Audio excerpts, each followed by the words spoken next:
There are places on Earth so beautiful they feel sacred, vast wild cathedrals carved by glaciers and time. Yosemite National Park is one of them. Its towering granite cliffs, ancient sequoia groves and endless winding trails draw millions of people every year. But in a place of such breathtaking beauty, the wilderness holds a secret, and it doesn't always give back what it takes. Where are you watching from? Tell us in the comments.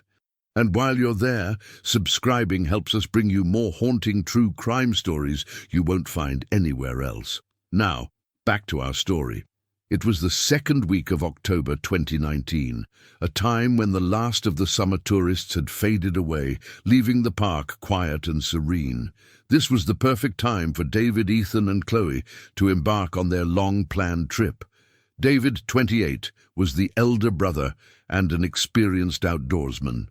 Ethan, 26, was a free spirit, and his girlfriend Chloe, 25, a vibrant and adventurous soul. The three of them were inseparable, their bond forged over years of shared adventures. They were not novices, they were well-equipped, knowledgeable hikers who had meticulously planned a 4-day trek to a remote, less-traveled part of the park. On October 8th, they left their rental car at the Hetch Hetchy trailhead, a quiet eastern entry to the park. The day was perfect, a crisp autumn breeze, a cloudless sky, and the promise of solitude. A ranger saw them as they began their ascent, a final sighting of 3 happy, healthy young adults eager to escape the modern world. They were expected to return on October 12th, but the 12th came and went. A week passed before a ranger noticed their car still sitting in the parking lot. It was a common occurrence. People often extended their stays. But by the second week, a sense of unease began to set in. The ranger made a call, and within hours, a small-scale search was initiated. That search quickly grew into a massive, multi-agency operation, involving helicopters, search dogs, and hundreds of volunteers. The park was too vast, the trails too numerous. The initial hope that they were simply lost slowly began to fade. The wilderness, so breathtakingly beautiful just 2 weeks earlier, had swallowed them whole. And as the days turned into weeks, the first signs of a chilling, impossible mystery began to emerge. The search teams scoured every inch of the designated trail, but they found nothing. Not a backpack, not a dropped water bottle, not even a single footprint. The search for the 3 campers, David, Ethan, and Chloe, continued for 2 more weeks. But the vastness of Yosemite and the complete lack of clues were insurmountable obstacles. The park's rugged terrain, with its treacherous ravines and hidden crevices, could swallow a person whole. But for 3 experienced hikers to vanish without a trace was unheard of.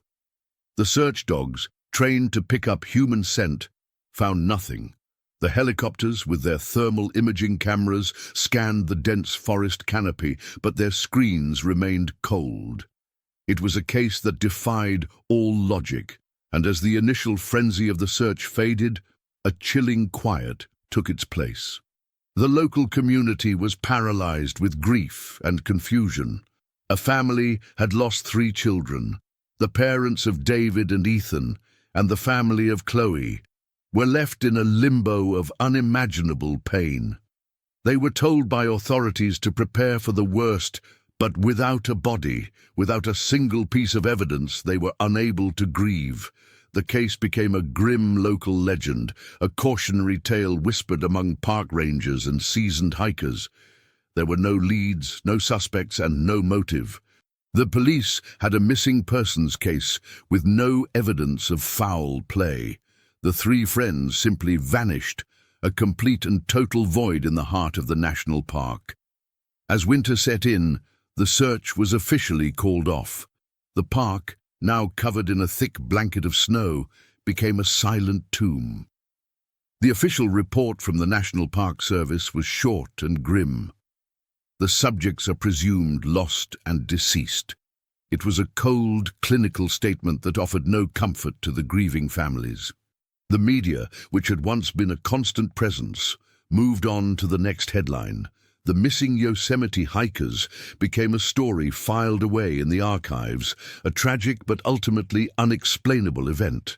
The rental car, a final ghost of their presence, was eventually towed from the trailhead, a small act that closed a chapter without providing any answers. For the next 6 years, the case lay dormant, a file gathering dust on a shelf.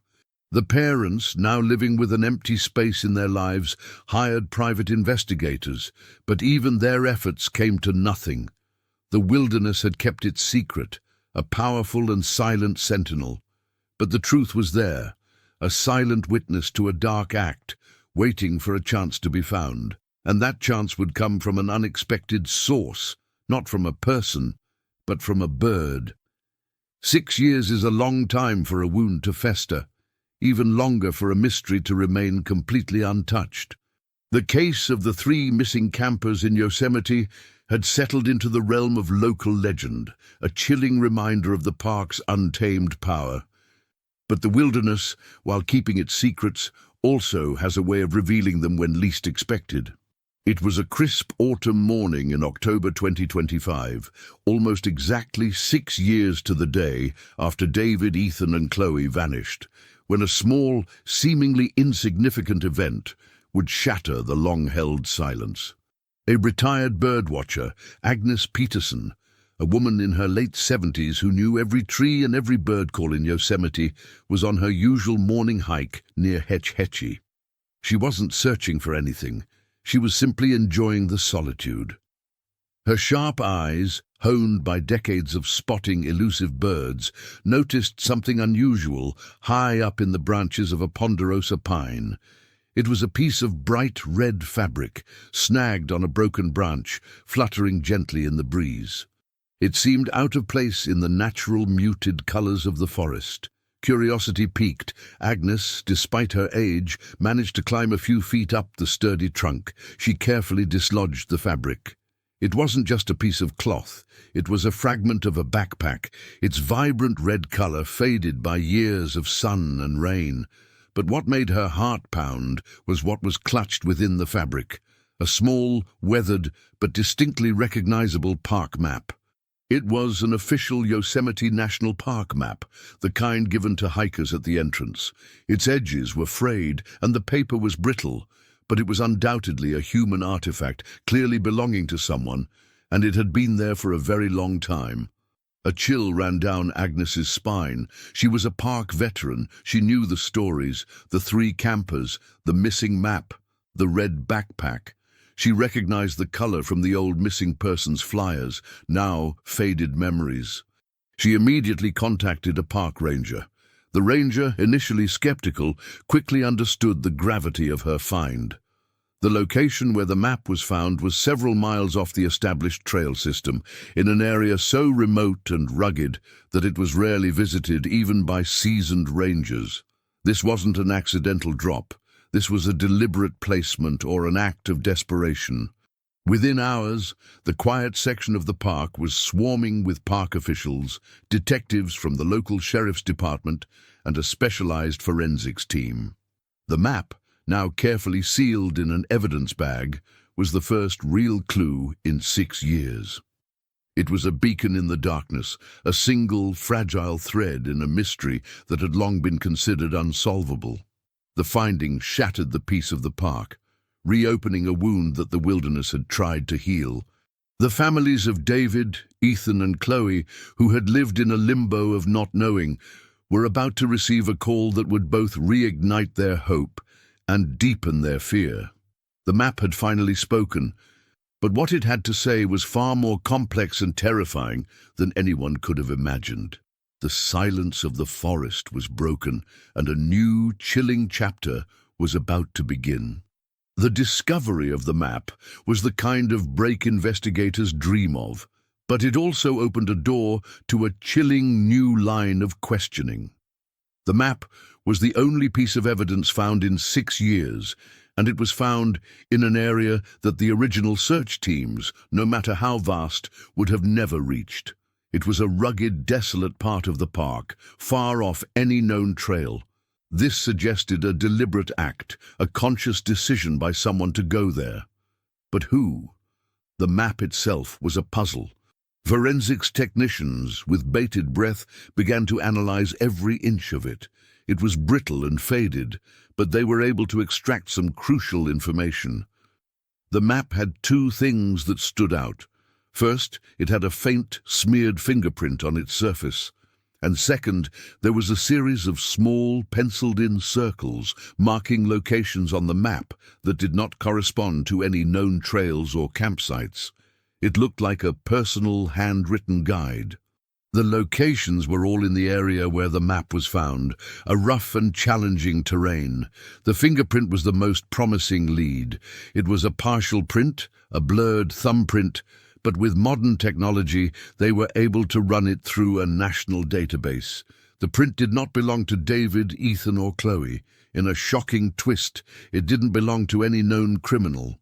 It belonged to an old man, a retired park ranger named Robert Finch, who had worked in Yosemite for 40 years before retiring in 2018.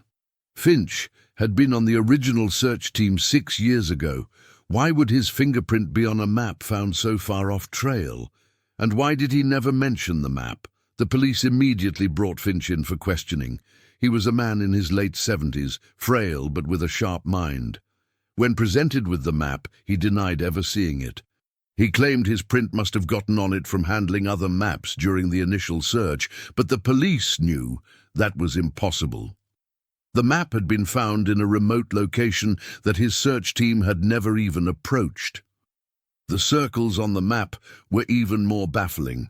They looked like coordinates, but they didn't match anything in the park's database.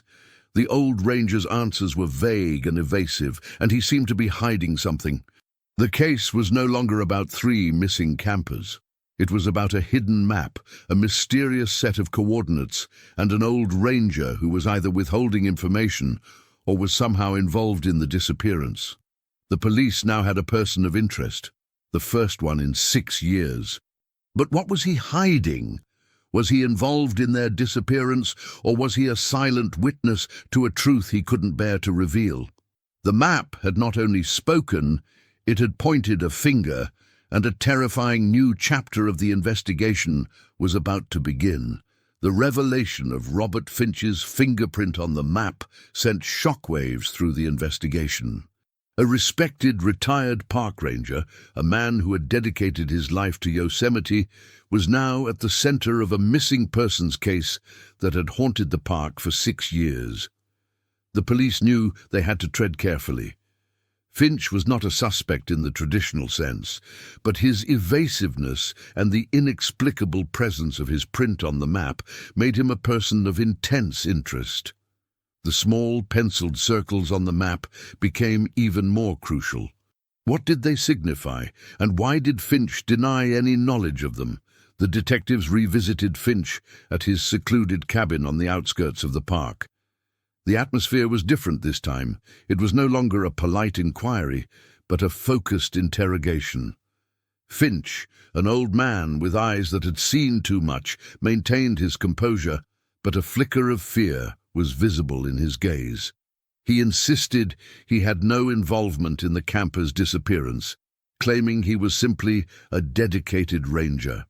However, when pressed about the mysterious markings on the map, his demeanor shifted.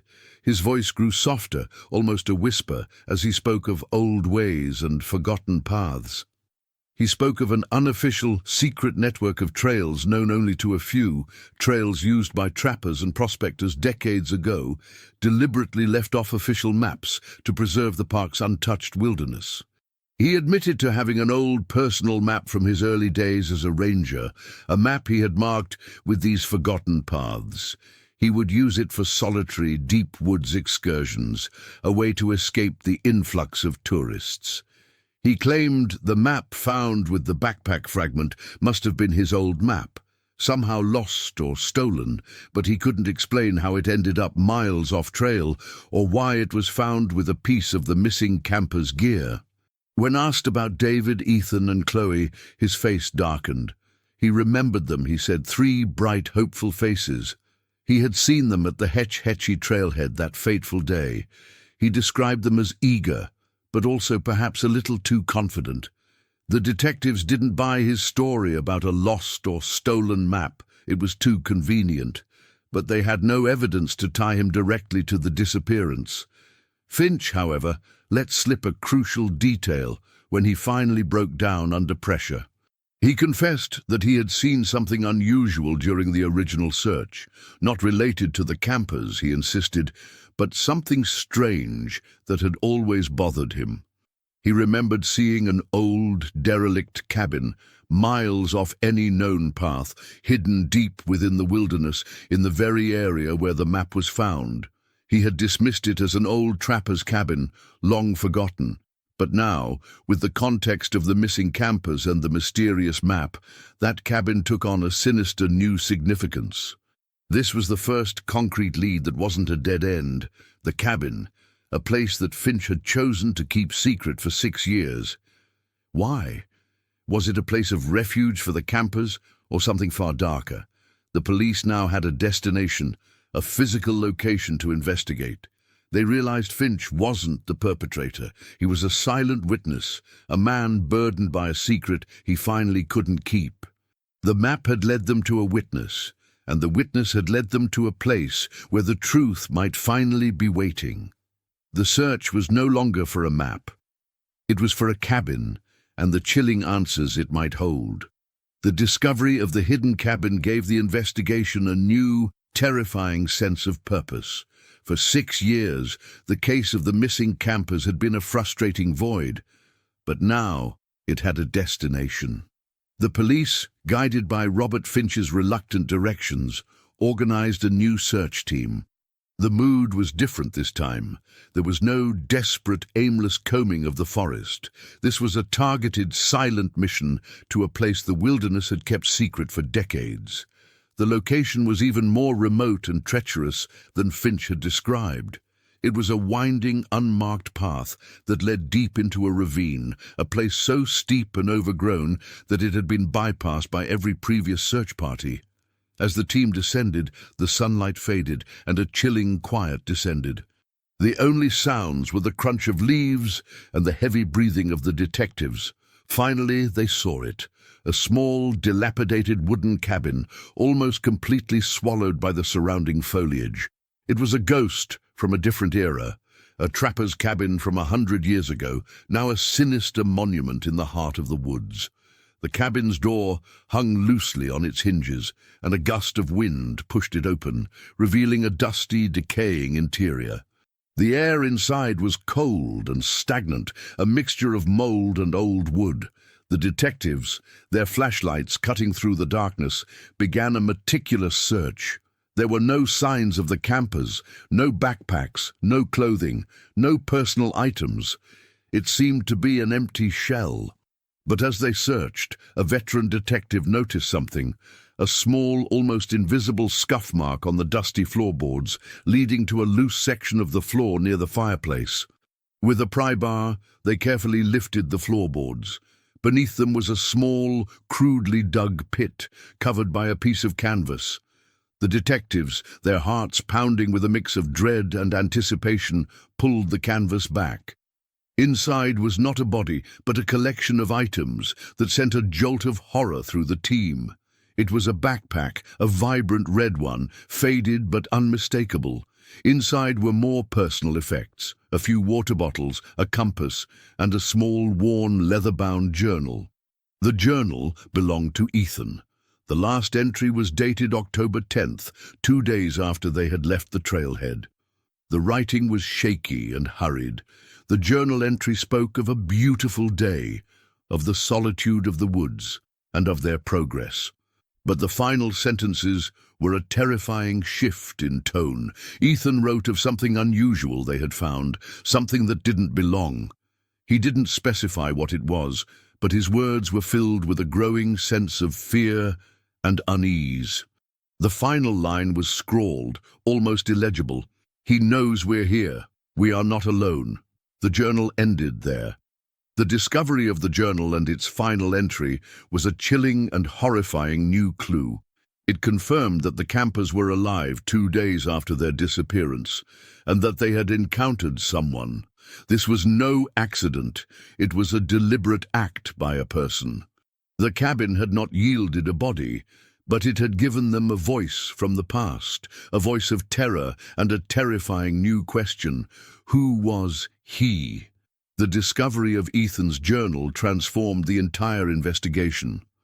What was once a presumed accident or a tragic misadventure was now a clear case of foul play. The three campers were not lost. They had been found. The final chilling entry, "He knows we're here. We are not alone," was a desperate cry for help. A final message from a terrified young man. The focus of the case immediately shifted from a search for bodies to a hunt for a perpetrator. But who was he? The detectives returned to the old retired ranger, Robert Finch. He was the only one who knew about the cabin, and his knowledge of the hidden paths suggested a deeper, more troubling connection. Finch, finally understanding the gravity of what he had withheld, began to cooperate fully. His memory, once foggy, suddenly cleared. He had forgotten a crucial detail about that cabin. It hadn't always been empty. Decades ago, it was the unofficial residence of a park dweller, a transient who had been a fixture in the park's more remote regions. The man was a drifter, a trapper, a survivalist who went by a single name: Silas. Silas was known among a few of the old-timers for his incredible knowledge of the wilderness and his reclusive, unpredictable nature. He was a ghost in the woods, appearing and disappearing without a trace. Finch remembered that Silas had a deep, almost fanatical hatred for tourists, and anyone he felt was tarnishing the park's pristine environment. To Silas, Yosemite was a sanctuary, not a playground. He was a man who lived by his own rules, far from civilization, a perfect predator. And he hadn't been seen in years. Finch had always assumed Silas had died somewhere in the woods, another forgotten soul claimed by the park. The police now had a new person of interest, not a perpetrator in a missing persons case, but a murder suspect. They began a new targeted search, this time not for the campers, but for any sign of Silas, dead or alive. They combed through the park's old handwritten files, looking for any official record of his existence. They found scattered reports from decades past, minor citations for illegal trapping, a few complaints about aggressive behavior towards hikers, and a final note from a ranger in the early 2000s stating that Silas had been officially declared lost to the park, a polite way of saying no one would look for him. The detectives had a name and a profile, but they had no idea if Silas was even alive. It had been nearly 2 decades since he was last seen. Had he encountered the three campers, and in a twisted act of vengeance against what he perceived as intruders, had he taken their lives? The chilling possibility hung in the air. The final, horrifying truth was no longer just a fear. It was a plausible scenario. The campers had not been victims of the wilderness, but of a man who saw himself as its protector. The case had a face, a name, and a motive, and the hunt for a phantom from the past was about to begin. The investigation now had a name: Silas. But finding a phantom who had been off the grid for decades in a park the size of Rhode Island was an almost impossible task. The police, however, had a new, terrifying tool at their disposal: the knowledge that this wasn't an accidental encounter with nature. This was a deliberate act by a man who saw the park as his own kingdom. The search was no longer for 3 missing campers, but for a murderer who had slipped through the cracks of civilization. They focused their efforts on the area around the old cabin, the heart of Silas's known territory. They used new drone technology with high-resolution cameras and ground-penetrating radar, searching for any disturbance in the soil or any hidden camp. The drones scanned the landscape, creating a detailed 3D map of the area, a forensic tool that didn't exist when David, Ethan, and Chloe vanished. They were looking for any sign of a prolonged presence, a hidden shelter, a fire pit, or a makeshift grave.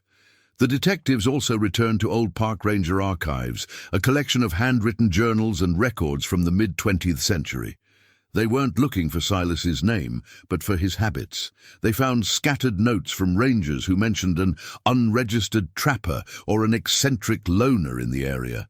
These notes painted a picture of a man who was almost a part of the wilderness itself, a man who could live off the land with nothing but a knife and a few tools.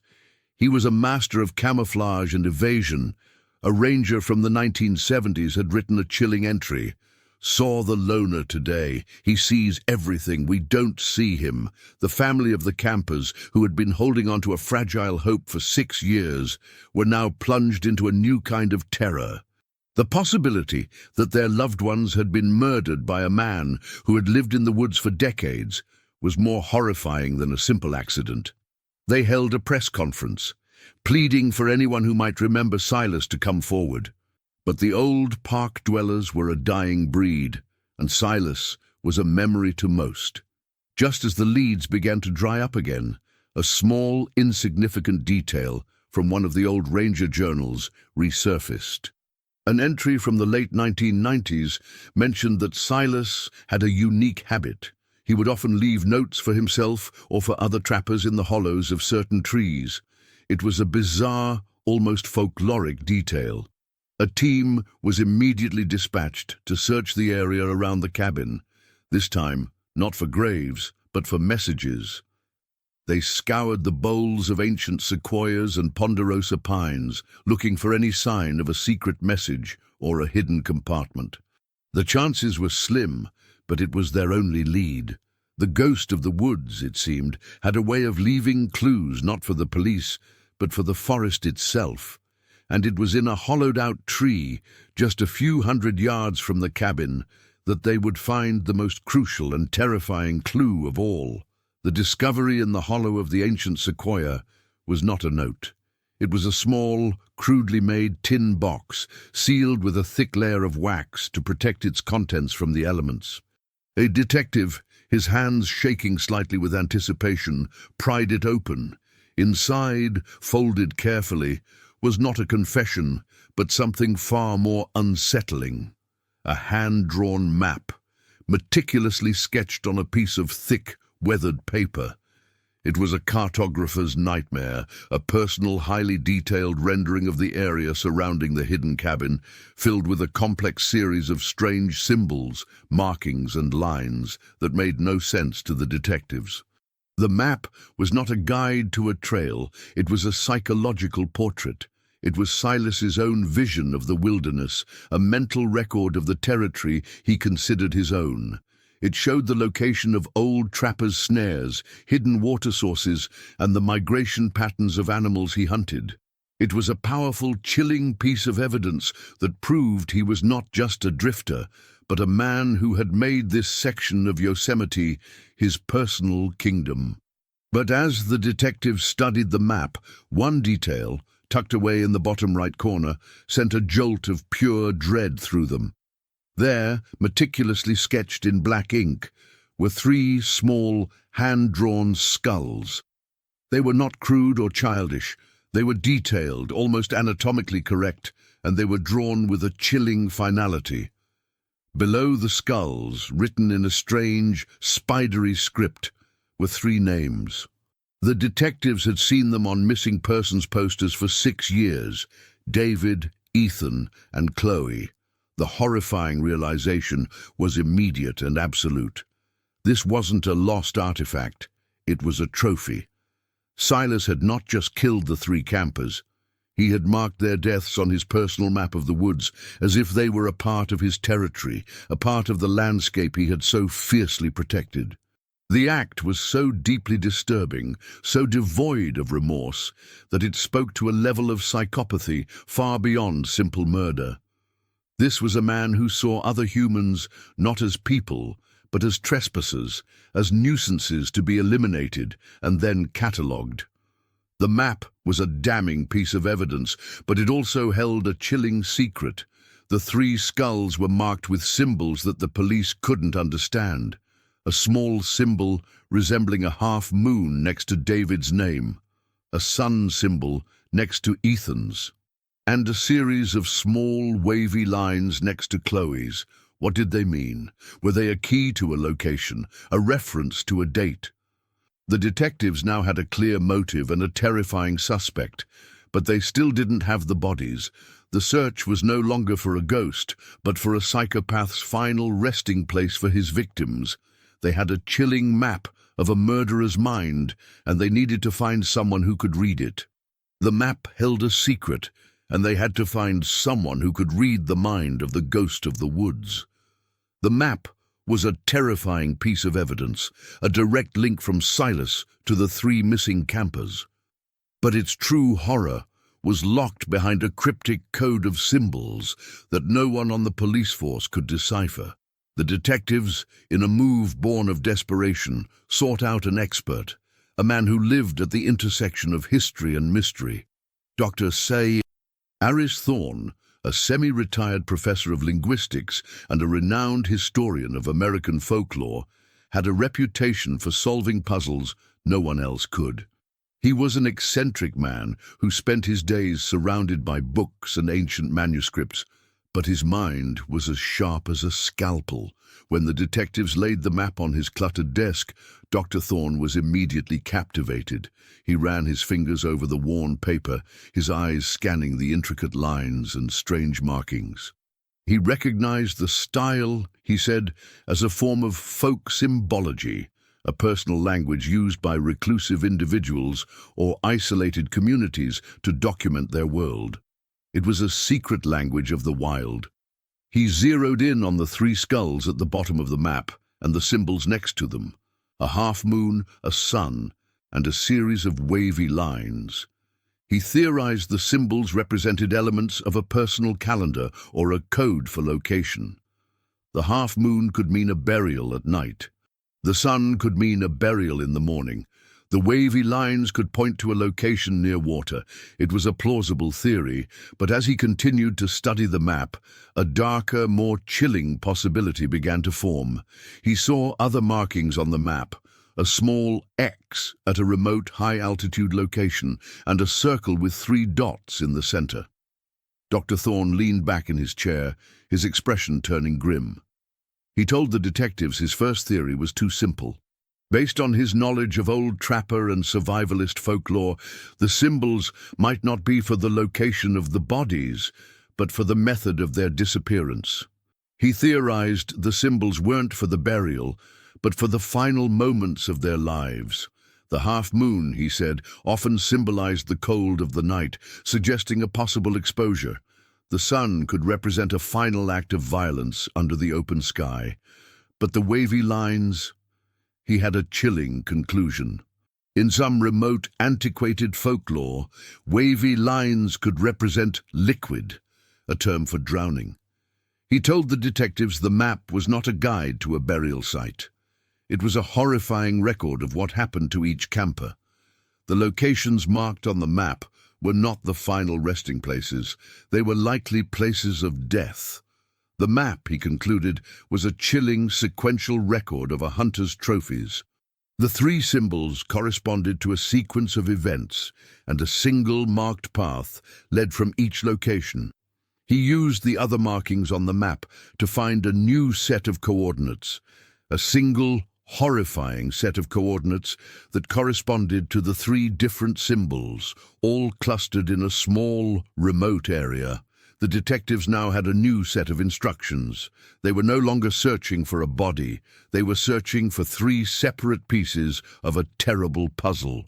The map had been decoded, and it pointed to a horrific truth. They were about to head back into the woods, guided not by a map of a park, but by a map of a killer's mind. Guided by the chilling map of Silas's mind, the police returned to the wilderness.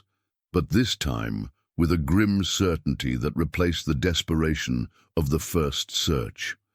They were no longer looking for survivors. They were looking for a trail of death, a horrific breadcrumb path left by a predator. Each symbol on the map was a waypoint, a marker of a violent act. The team first navigated to the coordinates marked with the half-moon. The trail was treacherous, leading to a small, secluded valley that was likely the campers' intended campsite. There were no bodies, no obvious signs of a struggle. Instead, they found something more disturbing. David's backpack, neatly placed under a rock ledge, as if put there by a careful hand. Inside, the contents were undisturbed, but nearby a sleeping bag was found frozen solid, and the remains of a small campfire were cold to the touch. The scene suggested an attack had occurred at night, leaving no immediate trace. Whatever happened here was silent and swift in the frigid cold of a dark night. Next, they moved to the second location marked with the sun symbol. This spot was a high, rocky outcrop exposed to the elements. It was a place of open skies, as if the final confrontation had occurred in broad daylight. The ground here was scuffed, with signs of a struggle. They found a single, solitary item. A worn hiking shoe, its laces torn, belonging to Ethan. The sole was half separated from the shoe itself, a testament to a violent fight. The discovery confirmed Dr. Thorne's theory. The symbols were not for a burial, but for a method of death. The sun represented the location of the struggle. Finally, they followed the coordinates with the wavy lines to a small, quiet stream. The water was shallow, and the current was gentle, but the riverbed was muddy. As they scanned the banks, they saw a flash of black plastic. It was a small digital camera, its casing smashed and the lens shattered. It was Chloe's. The memory card was still intact inside. The detectives pieced it together with a dawning horror. This was no single event. They were hunted. David was attacked first, possibly in his sleep or at night near the campsite. Ethan and Chloe, fleeing, were stalked and cornered on the rocky outcrop. The scuffed ground and the torn shoe spoke of a desperate flight and a brutal struggle. And Chloe, in her final, terrifying moments, had made a last-ditch effort to document what was happening, to leave a final piece of evidence behind. The camera, a modern artifact in a timeless wilderness, was the key to the whole mystery. It held the final, terrifying moments of their lives. The ghosts of the woods were about to speak, and their final words were captured on a small, fragile memory card. The memory card from Chloe's camera was the most fragile and terrifying piece of evidence in the entire case. Back at the forensics lab, a digital expert worked for hours, carefully trying to extract the data from the damaged card. The silence in the room was thick with anticipation, broken only by the soft hum of computers. Finally, a series of photos began to appear on the screen, a ghostly echo of a trip that had ended in horror. The first photos were what you would expect from a camping trip. Pictures of David and Ethan smiling as they set up their tent, a clear shot of a breathtaking Yosemite sunset, and a happy selfie of Chloe in front of a cascading waterfall. These images, so full of life and joy, stood in stark and brutal contrast to what was to come. The digital timeline showed a sudden shift. The photos became blurry, out of focus, taken in a frantic hurry. One image showed David alone, sitting by a cold campfire, looking up at the sky with a worried expression. Another, even more unsettling, captured Ethan and Chloe huddled together, whispering, their faces etched with fear. Then they found the video file. It was a short, 45-second clip, a final, desperate recording from a young woman who knew her time was running out. The footage was violently shaky, a first-person perspective of someone running, stumbling and running again. The audio was clear, and it was horrifying. You could hear Chloe's heavy, desperate breathing and the sharp crunch of twigs underfoot as she fled. In the distance, a voice, muffled but recognizable as David's, shouted something unintelligible. Then, a blood-curdling scream from Ethan, followed by the sickening sound of a heavy blow. Chloe let out a small, terrified sob and kept running, turning the camera wildly to look behind her.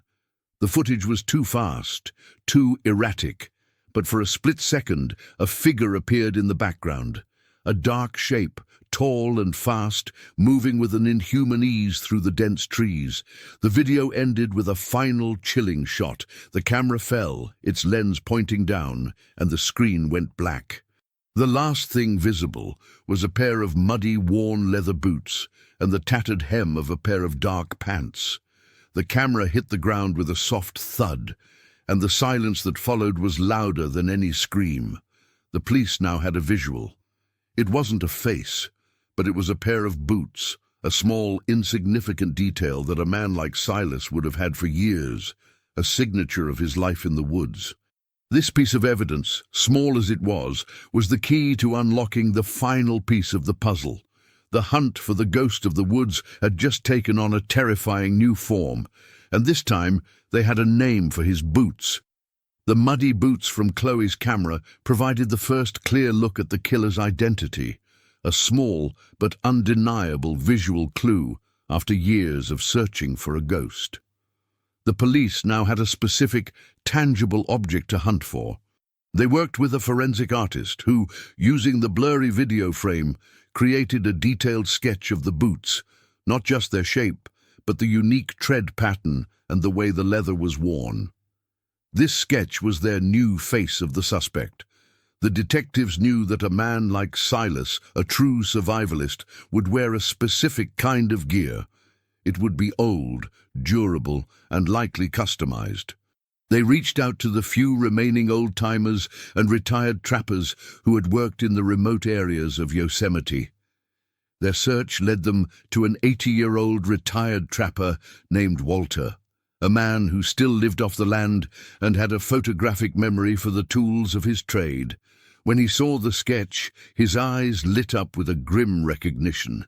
He didn't just know the boots, he knew the man who wore them. Walter explained that the boots were a special type of custom-made, insulated leather designed for the most extreme mountain conditions. They were incredibly expensive and almost indestructible. A man like Silas wouldn't just buy them, he would have them for life. Walter remembered a key detail. A reclusive cobbler in a small town near the park was the only person Silas trusted to repair them. His name was Gus. The police, armed with this information, drove to the town. It was a place frozen in time, its main street lined with old, weathered buildings, many now abandoned. They found the cobbler's shop, its windows dusty and its door boarded shut. After getting a warrant, they carefully searched the inside. There were no boots, no tools, just dust and the faint smell of old leather. But in a small drawer behind the counter, they found a stack of old handwritten ledgers. These were Gus's repair logs, a messy, disorganized record of every pair of boots he had ever fixed. After hours of sifting through the faded pages, they found a single faint entry dated June 2017. It simply read, "Silas, new soles for mountain boots." It was a critical discovery. The campers had vanished in October 2019. This entry proved that Silas was alive and in the area just 2 years before they disappeared. It shattered the theory that he had been dead for years. The final piece of the puzzle, however, was written in the corner of the entry, a small, precise address in the remote, high country. Gus had noted where to send the boots if they couldn't be picked up. The address pointed to a dilapidated, forgotten cabin, far from any known trail, nestled in a ravine that was rarely visited. The police had a new set of coordinates, a final location for their hunt. They were no longer searching for a ghost or a random person. They were searching for a man with a specific pair of boots, a man whose existence was now a matter of record. The hunt was finally over. The time for confrontation was at hand. The final leg of the manhunt was a somber, silent march. The small tactical police team, guided by the coordinates from the old ledger, made their way into a remote, forgotten ravine. This was a place not found on any modern park map, a world untouched by tourists and rangers alike. As they descended, the sun disappeared and the air grew colder. Finally, they saw it. A small, weathered cabin, almost completely hidden by overgrown pines.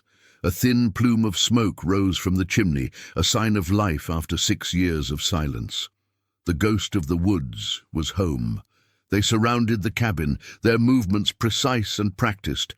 A single officer used a megaphone to announce their presence, his voice echoing in the otherwise silent valley. For a long, tense moment, nothing happened. Then the cabin door creaked open. Silas emerged.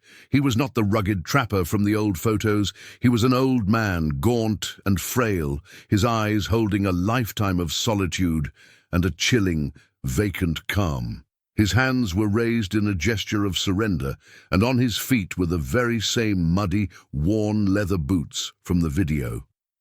He offered no resistance, no fight. It was as if he had been waiting for them, a quiet, weary acceptance of a fate he had long evaded. Taken into custody, Silas did not deny a thing. In a steady, emotionless voice, he recounted the events of that fateful week. He had been watching the campers from a distance, just as he had watched hundreds before them, but something about their confidence, their easy laughter, sparked a deep, irrational rage in him.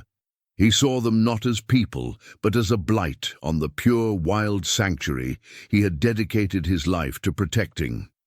He planned to scare them, to drive them out, but his twisted sense of justice took over. He described the attacks in chilling detail, confirming the violent timeline the detectives had pieced together from the camera footage. He led the police back into the wilderness, not to a single burial site, but to 3 separate, unmarked graves.